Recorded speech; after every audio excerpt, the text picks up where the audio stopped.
ਹੁਣ ਕੀ ਹਾਲ ਹੈ ਤੁਹਾਡਾ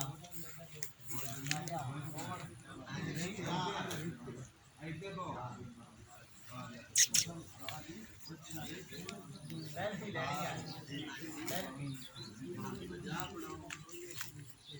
ਸੈਲਫੀ ਬਣਾ ਲਓ ਟਿਕਟੋਕ ਬਣਾਓ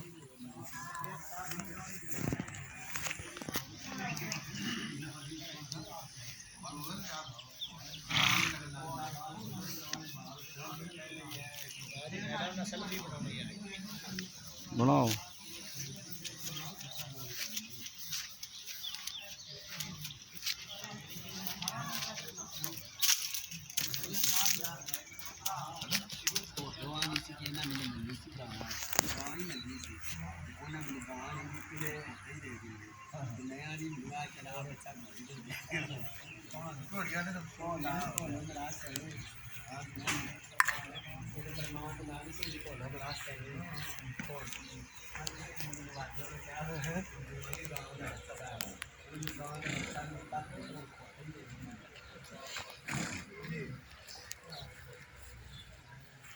थोड़ी जी बनावे किंदी बनती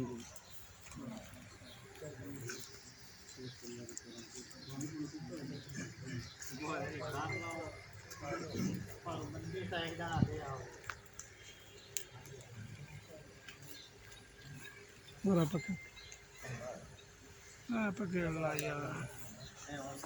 काले और आवे ना काले आउंदे पुछ नु की करना मैनू की पता बोली ना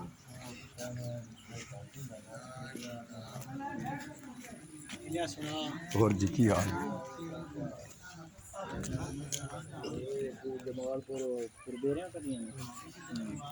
हाँ बाहर